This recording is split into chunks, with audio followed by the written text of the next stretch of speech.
Bonjour, je vais poursuivre mes réflexions sur la problématique du recrutement en entreprise. La dernière fois, j'avais entamé ma section 2, perspective critique. Je vous avais parlé de l'approche par les conventions. J'en arrive maintenant à une autre grille d'analyse. Dans un grand 2, je vais vous parler des apports des modèles administratifs et politiques de la décision. Ces modèles administratifs et politiques de la décision s'intéressent au processus de décision dans les organisations. L'acte de recrutement, dans cette perspective, est considéré avant tout comme un acte de décision. Il ne faut donc pas, selon les tenants de ces approches, se crisper sur la question des outils, des méthodes, des techniques de recrutement. Ce n'est pas là l'essentiel. Mais, selon les tenants de ces approches, il convient avant tout de s'intéresser au processus de décision, c'est-à-dire il s'agit d'étudier comment les décisions sont prises en matière de recrutement tout au long du processus de recrutement.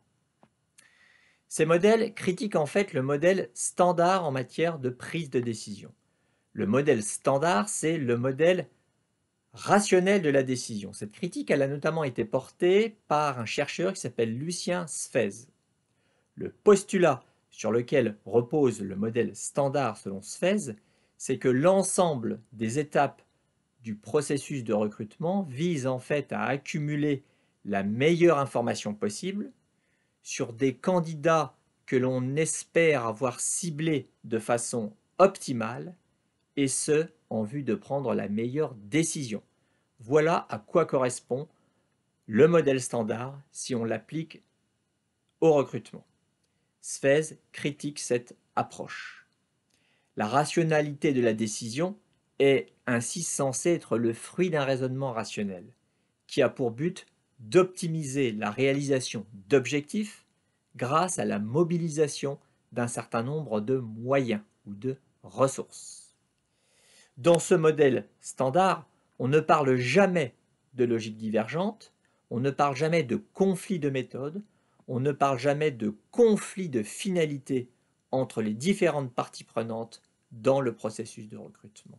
Or, dans la réalité, lorsqu'on regarde les pratiques des entreprises, bien évidemment, on se heurte assez rapidement à des logiques divergentes, à des conflits de méthode, à des conflits de finalité entre les différentes parties prenantes dans le processus de décision. Dans un 2.1, je vais tout d'abord vous parler du modèle administratif de la décision. Ensuite, je vous parlerai du modèle politique de la décision. Alors, 2.1, le modèle administratif de la décision. Ce modèle trouve son origine donc dans les travaux du prix Nobel d'économie Herbert Simon. Herbert Simon a eu le prix Nobel d'économie en 1978 pour ses travaux, bien connus maintenant, sur la rationalité limitée. Revenons donc brièvement sur les travaux de Simon, qui sont importants pour ce qui nous concerne.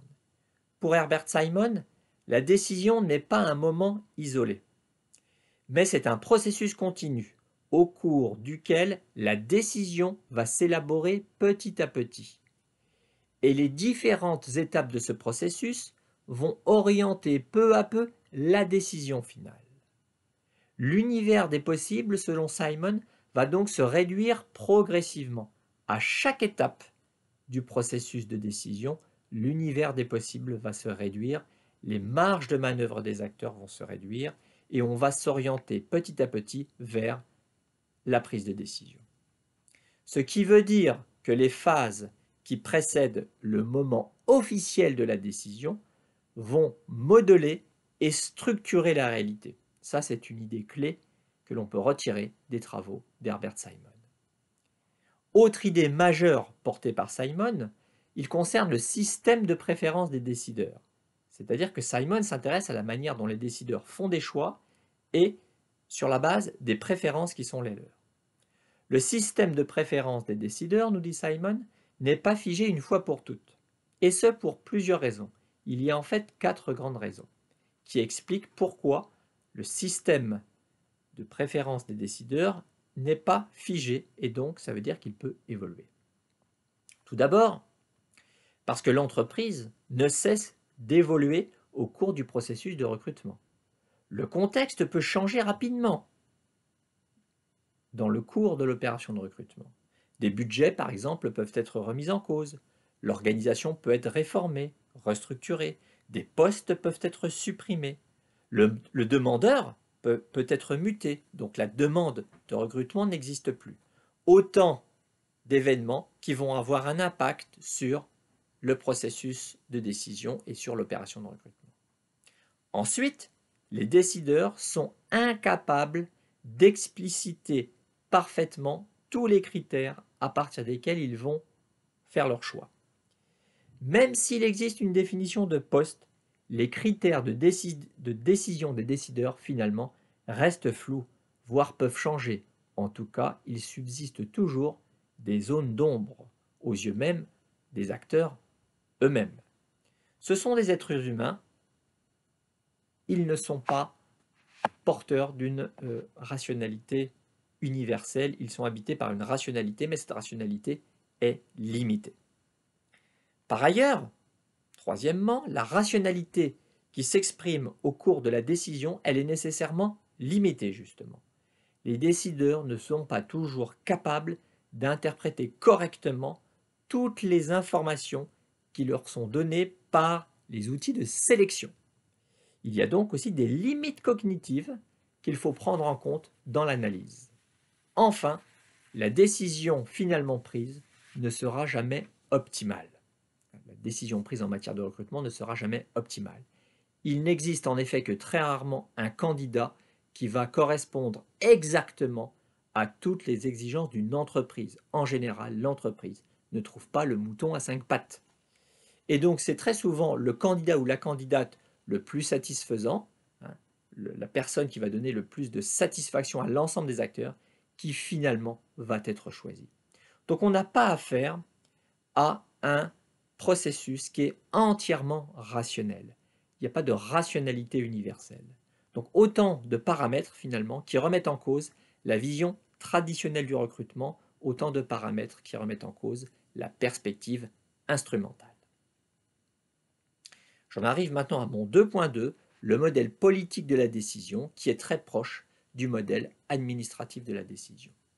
Ce modèle politique de la décision, il trouve, lui, son origine dans les travaux de Michel Crozier et de Gerhard Friedberg, qui sont les fondateurs de l'analyse stratégique des organisations. Ce sont des sociologues des organisations.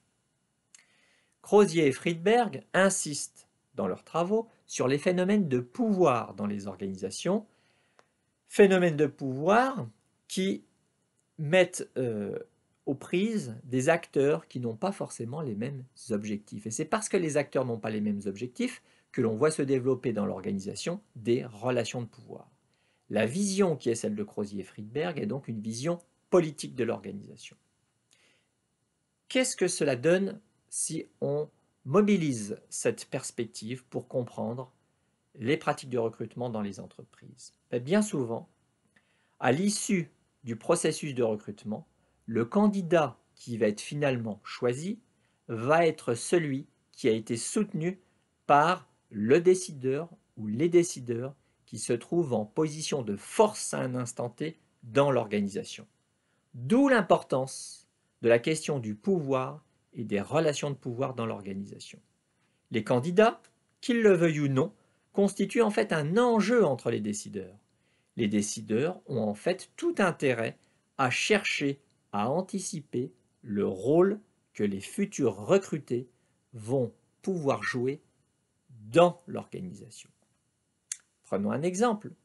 Il est tentant pour un décideur de recruter quelqu'un qui va pouvoir devenir un allié dans le futur, qui va pouvoir devenir une ressource.